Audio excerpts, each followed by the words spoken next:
So Sean Strickland versus Abus Magomedov just took place in the main event of UFC Fight Night Vegas 76, Strickland versus Magomedov, and oh my god, what a win from Sean Strickland. I'm so emotionally confused by this because although I'm so happy that Sean Strickland had one of his best performances of his entire career and finished Abus Magomedov in the second round, I'm also very confused as to how Abus Magomedov ever expected to be a contender at middleweight with 3 minutes of cardio, because I'm not joking you right now. 3 minutes into that fight, he was looking up at the clock, backing up and heavy breathing and shaking his arms out.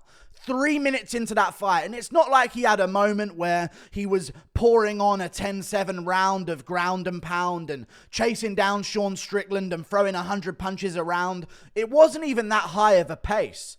I'm so confused as to why Abus gassed out so quickly in that fight. Now, maybe it was the pressure. Maybe there was a bit of like a moment where he was so convinced he was going to KO Sean Strickland in round one, when as soon as that didn't happen, then he just started to crumble and fold. Because everything Strickland landed on him, as light as it is, when Strickland lands on him, it got a reaction out of Abus Magomedov.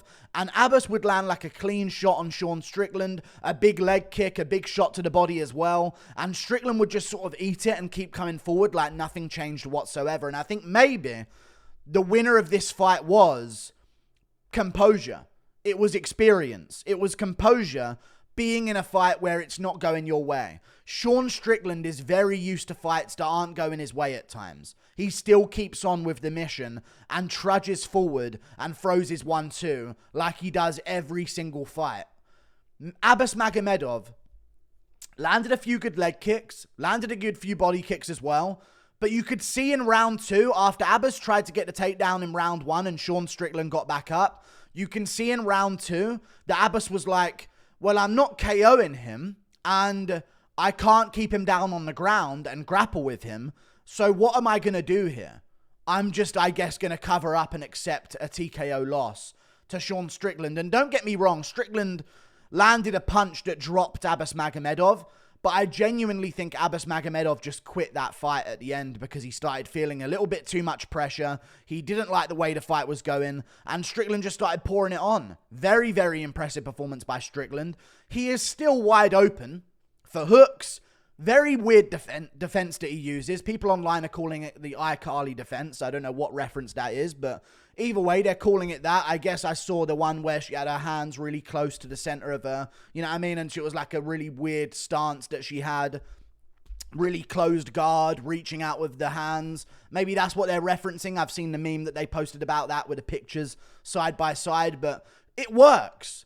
Somehow, Sean Strickland's style works against these middleweights, and all he does is walk forward slowly towards his opponent, not shuffle his way in, by the way. He doesn't like shift his lead foot and then bring the rear foot behind it. He walks his way towards his opponent really slow, like he has no care in the world, and then just jabs them and then starts landing twos. And eventually he'll start going for combos, and he did start doing that against Abus, where he would land a jab two and Abus would literally just cover up against the cage.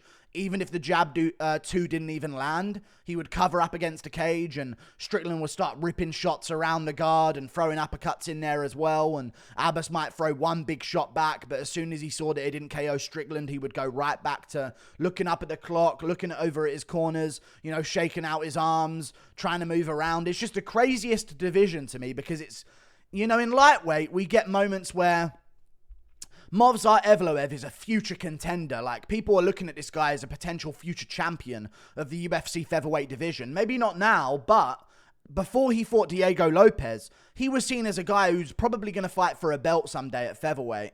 And Diego Lopez makes his debut on short notice and goes 3 hard rounds with him, nearly submits him in the third round, and nearly KOs him in the first round as well. That's lightweight. Oh, no, that's featherweight, sorry. He nearly does all of that on a short notice debut.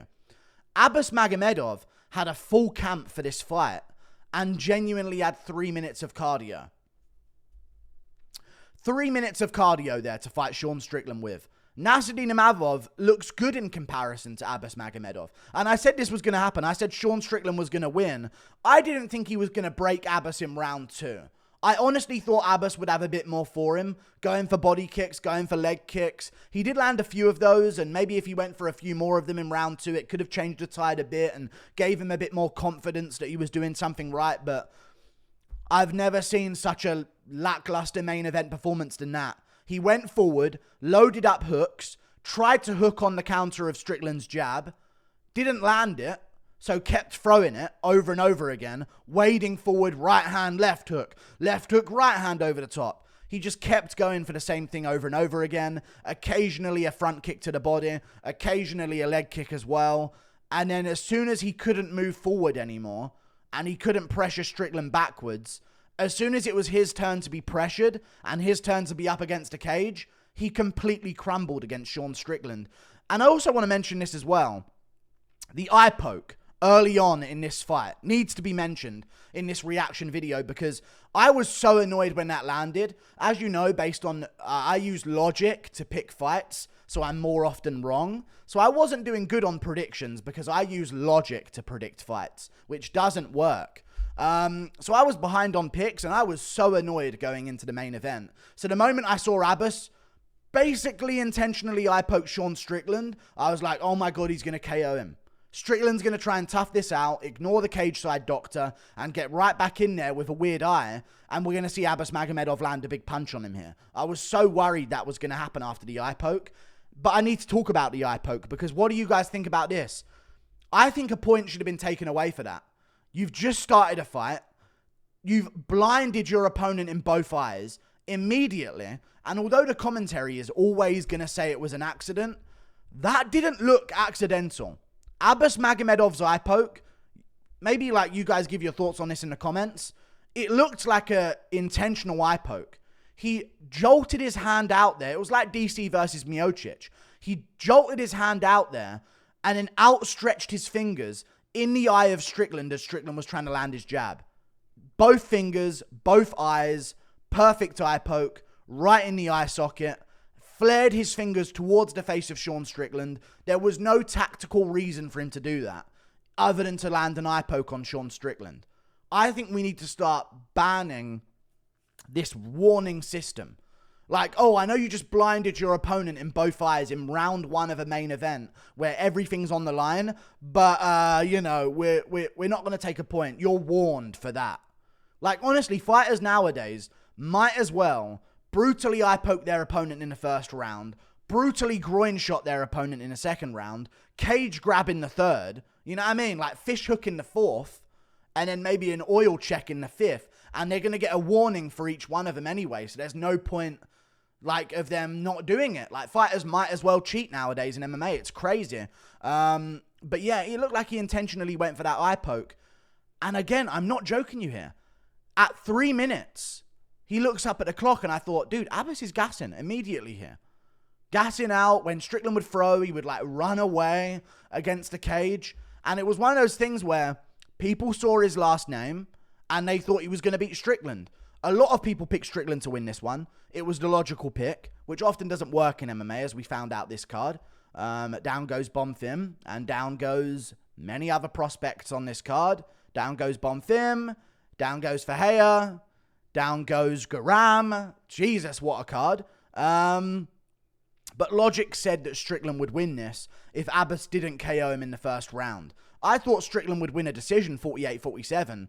I didn't think he'd put it on him like that, which I actually respect from Strickland because, you know, he very easily could have just stuck to his jab and waited out that second round as well and played it safe and see what happened in a third round maybe, but he really did go for a finish. And it seems like training with Pereira does improve people's striking because his hands looked a lot more effective. His offense was a lot better. His timing on his right hand was a lot better as well. His jab was looking good. His footwork was a little bit better than it was. Still terrible. He's a middleweight, but it was still a little bit better than it was. And we saw with Wellington Turman when he went to train with Alex Pereira, or has been training with Alex Pereira, his stand-up has massively improved as well. And I thought he beat Randy Brown, even though Randy Brown got the decision. So yeah, Strickland should keep doing what he's doing. Go back to Pereira. And the question is now, what's going to happen for Sean Strickland next? He looked great. He absolutely fraud-checked Abus Magomedov and completely exposed him pretty much as an absolute can. Like, I would probably pick Abus to beat these bottom feeder guys, but I'm worried like a Gerald Meerschaert might beat him now. You know what I mean? That's a worrying performance. I say do Abus Magomedov versus Bruno Silva, who just lost recently to Brendan Allen. Similar schedules. They'll be back around the same time. Both unranked. And Sean Strickland, he's in an interesting position because the winner of Whittaker versus Duplessis, if they take any level of damage, they can't fight in Australia in September because if you don't know, the UFC's rigging Adesanya's legacy. Like they did with his fight against Vettori the second time when Vettori fought for the belt. Vettori had to take that fight like 6 weeks after going 5 rounds with Kevin Holland. You know what I mean? He was ranked number 7 or 6. Not ready for a title shot. Has to take it because Adesanya forces it. And then you see the situation with Whittaker Duplessis. In no way should they be forced to make a quick turnaround. But they're going to have to if they want that title shot. But if they take any damage, Sean Strickland's the man, because I'm looking at the rankings right now in the middleweight division. I'll just bring them up right now. And Pereira's going to be gone from them real soon. The moment he fights Jan Blachowicz, he'll be removed from the middleweight division's rankings. So that would make Whittaker number 1, Cannonier number 2. And other than that, Vettori just lost to Cannonier and got dominated. Paulo Costa has lost fights before. He's coming off a win right now, I believe, but nothing too special. It was a win against Luke Rockhold, who's no longer in the UFC. Neither is Yoel Romero, his win before that. So Costa hasn't really won anything recently, and he did lose to Vettori as well. So I would say if Duplessis loses to Whittaker, Strickland right now should move above Duplessis. He should move above Paulo Costa, and he should move above Marvin Vettori because he looked so much better against Cannonier than Marvin Vettori did. And Strickland hasn't lost to anyone other than Pereira, who won't be in a division for much longer. So, you know, I feel like Strickland could be number 3 in the rankings if Duplessis loses to Whittaker, and should be number 3 in the rankings. I don't think we need to have this position where we have Topuria at number 5 when he should be number 3, because Ortega's done absolutely nothing at featherweight and somehow is number 3 in the division.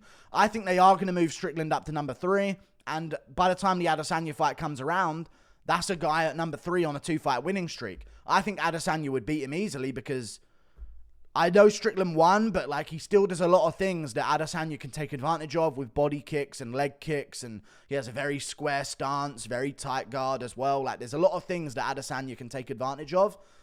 But I'd love to see the fight anyway, just for the build-up. I know he'd humiliate Israel Adesanya at a press conference, and that would be the ideal circumstance, but wow, what a performance from Sean. Took no damage, ready to get right back in there. And if he doesn't get the fight against Israel Adesanya, because he is an option right now for sure, if he does get ranked number 3 or number 4.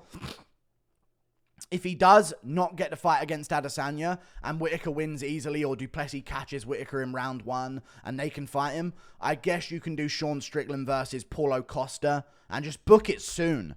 Like, Strickland took no damage, and you know he loves to fight. So, I say like a fight night main event in September or in October, you just do Paulo Costa versus Sean Strickland in the main event, or you put them on the main card of a pay-per-view so we can get them at a press conference. Either way, I don't mind. But, yeah, Strickland gets it done.